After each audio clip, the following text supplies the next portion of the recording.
আজকে বাম ধর্মরাজতলায় শ্যামা মায়ের বার্ষিকী পূজার উপলক্ষে আমরা প্রতি বছরই আসি, প্রতি বছরের ন্যায় এবছরও এসেছি। আমাদের বৈকুণ্ঠপুর এক গ্রাম পঞ্চায়েতের সঞ্চালক, বিশিষ্ট সমাজসেবী, এই গ্রামেরই ভূমিপুত্র আজাদ রহমান সাহেবের ডাকে সঙ্গে পুজো কমিটির সমস্ত সদস্যবৃন্দরা এখানে উপস্থিত আছেন। আমাদের মধ্যে আমাদের ব্লকের অভিভাবক, পঞ্চায়েত সমিতির কর্মাধ্যক্ষ পরমেশ্বর কোনার মহাশয় উপস্থিত ছিলেন, গ্রাম পঞ্চায়েতের প্রধান রাকি সাঁতরা মহাশয় উপস্থিত ছিলেন। এবং আপনারা জানেন যে আমাদের বিধায়ক সাহেবের পিতৃবিয়োগ হয়েছে, তাই জন্য তিনি সশরীরে উপস্থিত থাকতে পারেননি, কিন্তু আমাদেরকে টেলিফোনের মাধ্যমে বার্তা দিয়েছেন, শুভেচ্ছা বার্তা দিয়েছেন।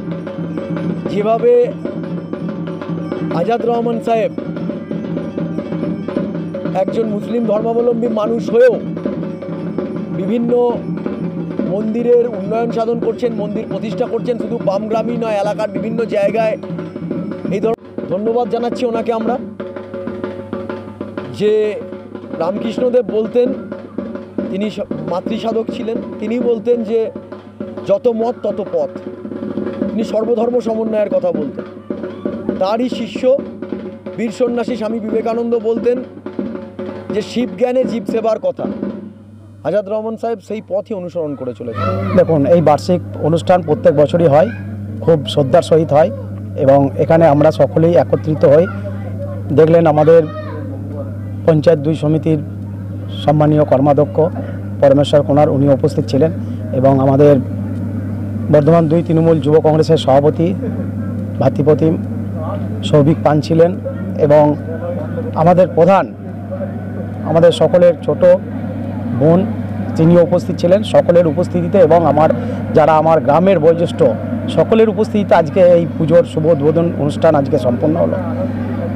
এবং কালকে এই মহাপুজো যজ্ঞ কালকে শুরু হবে। পরশুদিন আছে আমাদের ভোগ বিতরণ। এখানে প্রচুর মানুষ এখানে এসে ভোগ খান এবং পরের দিন আছে আমাদের সাংস্কৃতিক অনুষ্ঠান এবং আমাদের পুরুলিয়ার যে ছৌ নাচ, সেই ছৌ নাচও এখানে অনুষ্ঠিত হবে। আমি দেখতে পাচ্ছি বামগ্রাম সমেত বৈকুণ্ঠপুর এক অঞ্চলে বিভিন্ন মন্দির আপনি করছেন। অন্য ধর্মাবলম্বী মানুষের এই যে অন্য ধর্মের প্রতি যে সহিষ্ণুতা, এই বিষয়ে আপনি কি বলবেন? দেখুন, অন্য ধর্মের প্রতি তো আমার শ্রদ্ধা থাকবেই, কারণ আমি মানুষ, আমি অন্য কেউ নয়। একজন মানুষের হয়ে যে কর্তব্য, যে মানে সমাজের প্রতি যে দায়বদ্ধতা, সেইটাই শুধু আমি পালন করছি, অন্য কিছু নয়। একাধিকবার তো আপনার নাম উঠে এসেছে। দেখুন, মানুষ তো বলবেই, আমি সমাজের যদি কাজ করি মানুষ তো আলোচনা করবেই, এটাই স্বাভাবিক। আমি আমার কাজ করে যাব।